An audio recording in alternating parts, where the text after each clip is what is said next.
My name is Inyobong Iwok.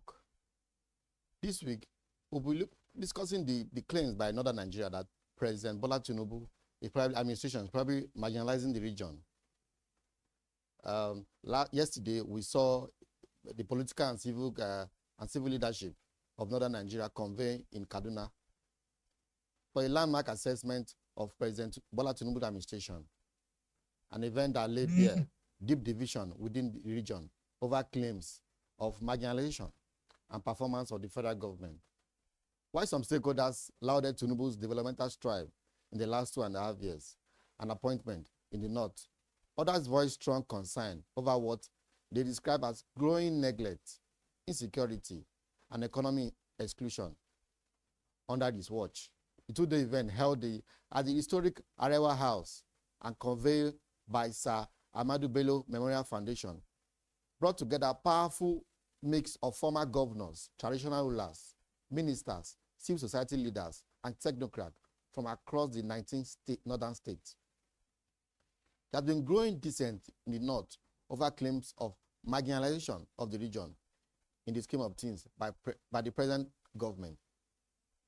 The 2023 presidential candidate of the New Nigeria People's Party, Rabiu Kwankwaso, recently renewed the call last week at the constitutional review public hearing held in Kano, where he accused President Tinubu's administration of sidelining the northern region. He alleged that national resources were being disproportionately channeled towards developing the south, the present home region. Also yesterday, we saw the interim national chairman of the African Democratic Congress, the ADC, David Mark, interim national leadership, and some other ESCO formally took out of office. They pledged to ensure that the party democracy is maintained at all levels. The new national leadership made the commitment during the party's 9th National Executive NEC meeting that took place in Abuja. In his acceptance speech, Mark acknowledged the hard work, patriotism, sacrifice, and dedication of Ralph Nwosu, who has been the national who head the National Working Committee of the NWC of the ADC for the past few years. He said the party is built and he said he acknowledged Mark Nwosu now for building the party and relinquishing the leadership, taking the leadership to a new height, and he promised to take the party to another level. So now the big question is President Tinubu actually marginalizing the North? And what are the tasks ahead of David Mark ADC at the 2020 elections not far from here? I've been joined by Olalekan Ige, he's a political analyst all the way from Rivers State. Olalekan Ige, good afternoon and welcome to the program. Yeah, good afternoon and thanks for having me. We saw the meeting yesterday by the northern leaders. Before then, there had been allegations in several weeks now that the president is marginalizing the North. What is your take?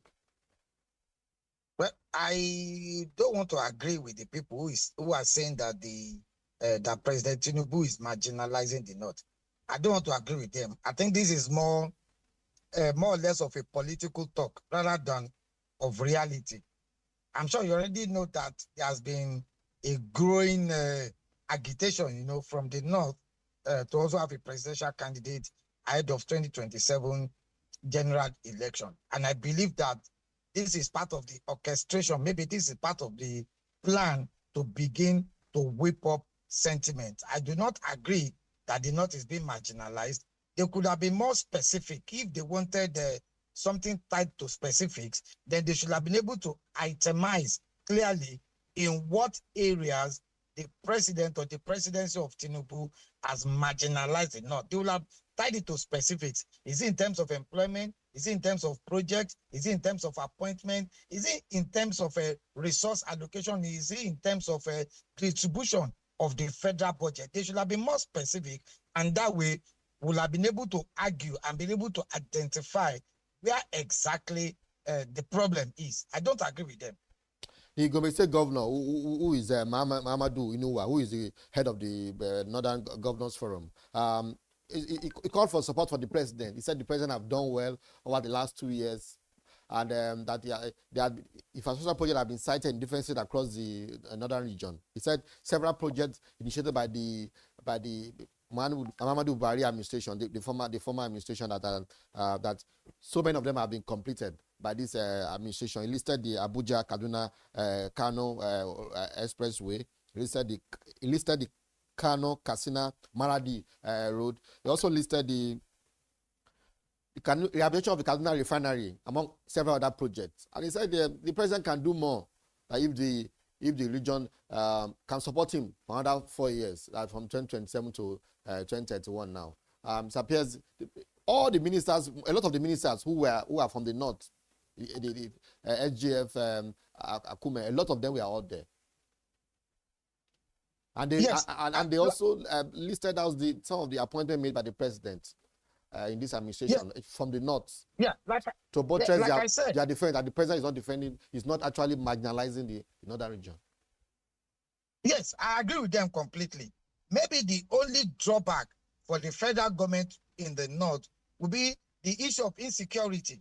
Yes, I agree with them. If they argue the issue of insecurity and that the federal government has not been able to put a lid on what has been growing insecurity in the north, that I agree completely. And I believe and I think that the federal government of Nigeria should do more.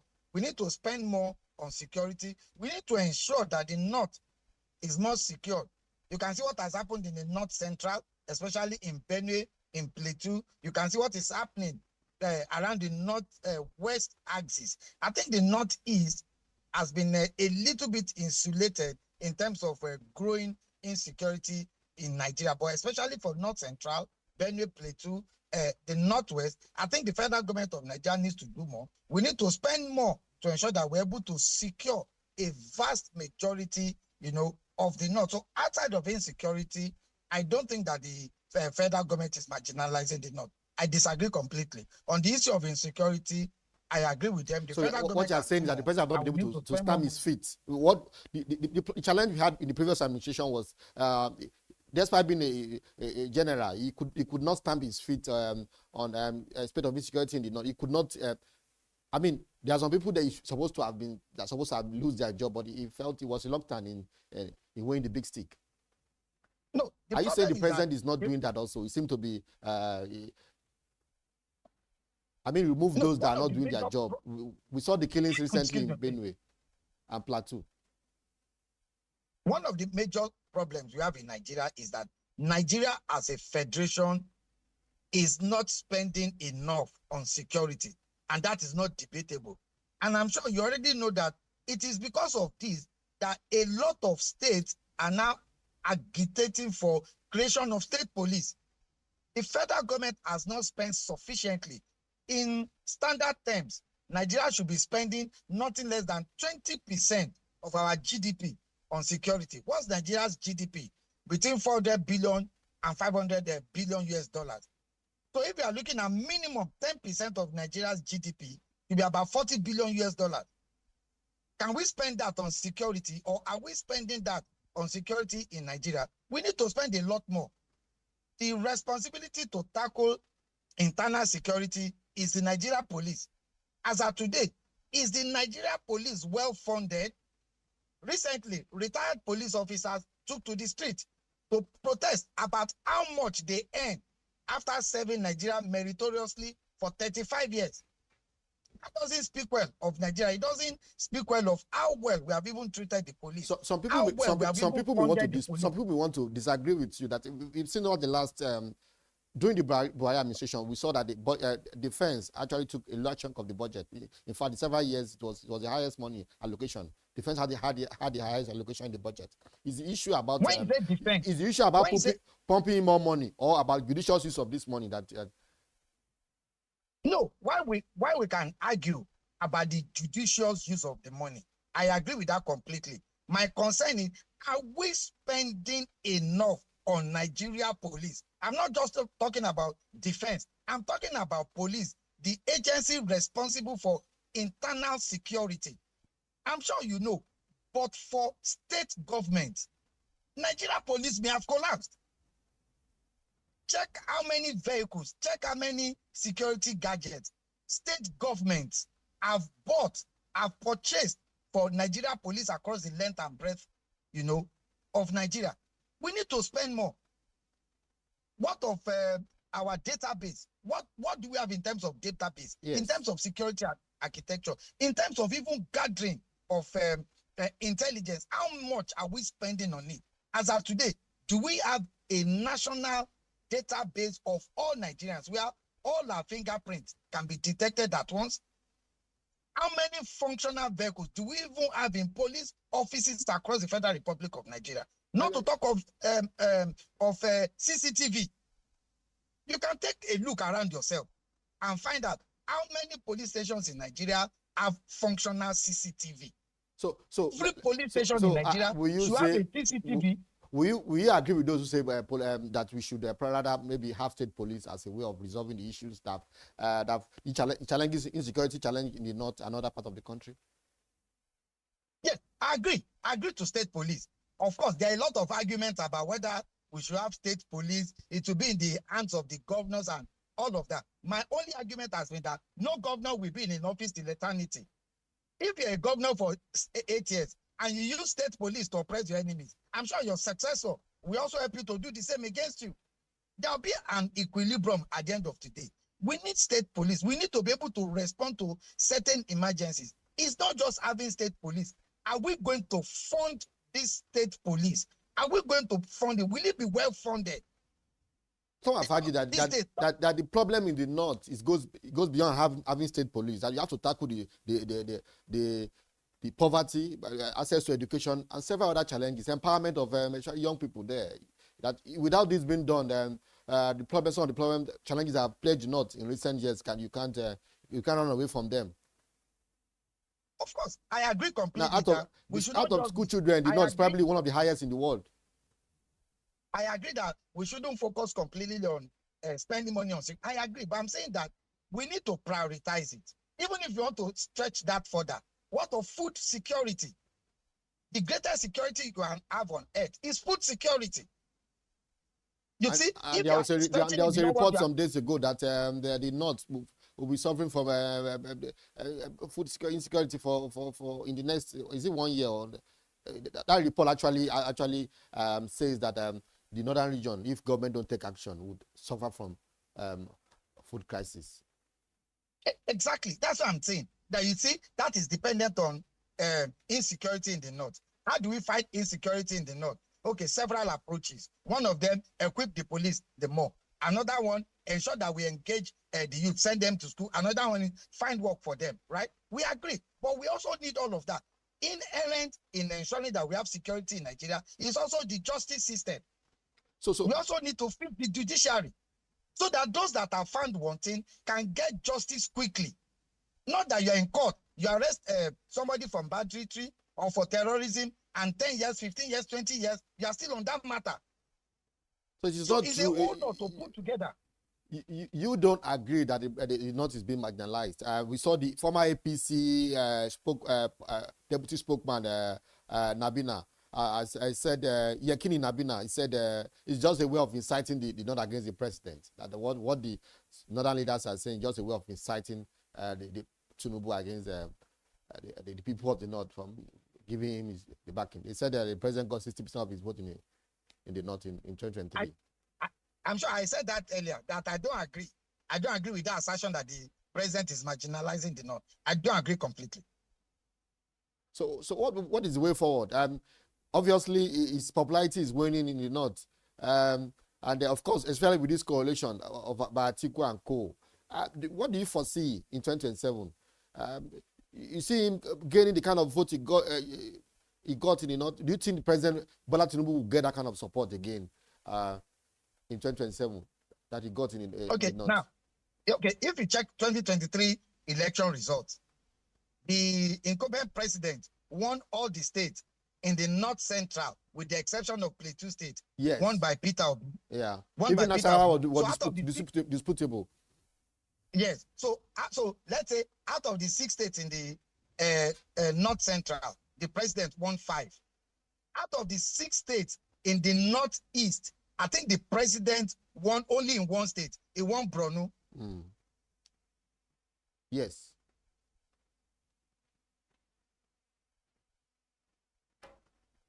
Out of the 6 states in the Northeast. So out of the 6 states in the Northeast, the president won only in Borno state.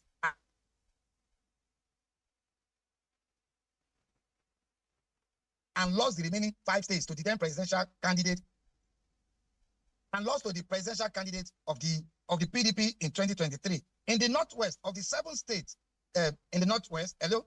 Yes, I'm with you. Hello? We're hearing you. Okay, so in the Northwest, of the seven states, can you hear me? Yes, I can hear you. I can hear you. Okay, so of the 7 states in the Northwest, PDP won in Kaduna. I think PDP won in Katsina.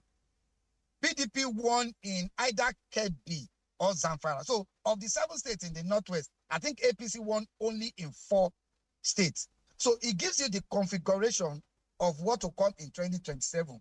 Overall, the president had more votes in the North in 2023 than the number of votes he had in the South in 2023. And so you don't see him getting this vote in 2027. It depends. Now, you can already see the political shift happening in the South. So in 2023, of the 6 states in the South, the president won only in 1 state, which is Rivers. Peter Obi won in 4 states, while PDP won in Akwa Ibom. Yes. Okay, so as of today, look at the political movement in the South. Akwa Ibom now has an APC governor. And Delta State has an APC governor. Yes, Edo State now has an APC governor. So the only 2 states remaining in the South are Rivers and Bayelsa states, whose governors are still of the PDP. In the Southwest, of the 6 states in the Southwest in 2023, the president won only in 4 states: Ogun, Oyo, Ekiti, and Ondo State. He lost Lagos to Labour Party and lost Osun State to the PDP. Now, when you put all of these configurations together, it gives you an idea of how 2027 is shaping up. Obviously, he has gained and also lose. Exactly. So, of the 5 states in the Southeast, he didn't win a single state in the Southeast. And I don't see him winning a state in the Southeast if Obi is on the ballot in 2027. All right, let's move on. Our time is fast spending. The coalition now, the coalition to challenge him in 2027 is actually, yesterday we saw David Mark and Arewa Consultative assuming office officially. They were sworn in. What is your view? What is the task ahead for these new leaders in ADC? The coalition party has a lot of work to do, without any doubt. To successfully unseat an incumbent president does not come easy. A lot of people will say, yes, it happened in 2015 general election, but the configurations in 2013, 2014, 2015 is not what is happening as at today. Okay. For the coalition to get sufficient currency,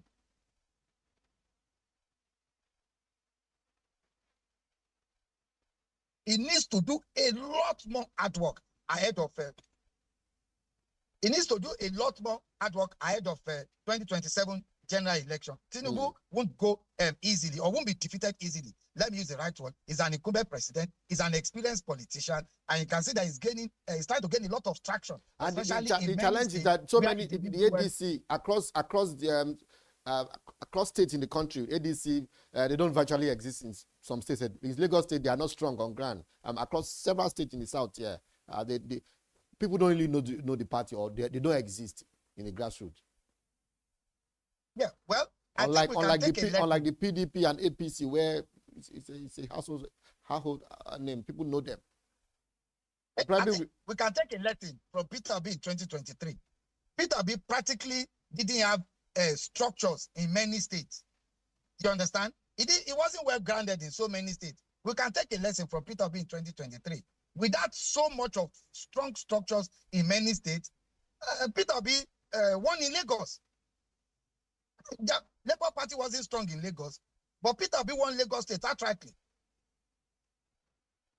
So, but they talk nice about there seem to be disagreement. Some people say there is no disagreement. I spoke over the weekend, we did a story where they talk about division within the ADC about who is going to emerge as the presidential candidate. Some leaders of the ADC told me that it's a figment of imagination of those saying that there's no crisis in ADC. That what we have agreed is that anybody that emerge the presidential candidate will support such person. Even Rotimi Amaechi said it when he launched the APC in Port Harcourt last week.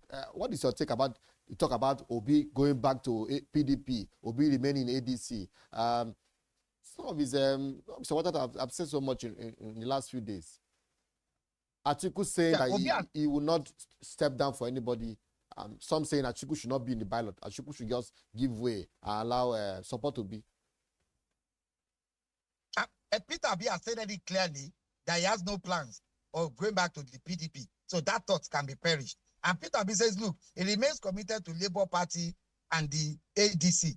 The time to begin to talk about how to share positions with COP. Naturally, in every political party, there will be different political tendencies within a political party. But I'm sure if they're able to put their heads together, they can agree who becomes the presidential candidate of the party. It doesn't matter whether somebody tells you today, I'm not going to step down for anybody. That's normal political talk. When the push comes to shove, we've seen politicians change, when reality dawns. Do you sincerely think Atiku will step down for Peter Obi?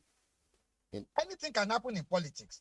Anything whatsoever can happen. We've seen politicians who say, I will never be something. They eventually succumb and still go back to what they had said earlier and withdraw it and stick to what they want to do. In politics, never say never. Who probably will be the biggest threat to Tinubu in 2027? Atiku or Peter Obi? A lot of people have said that Atiku should go and his time has passed. This is time for him to support Peter Obi. What is worrying is that the opposition may not actually agree on a single candidate. Both Peter Obi and Atiku, another politician, they don't agree. To be a minus to them if they decide to go on the solo, just like it in 2023, to be a big loss.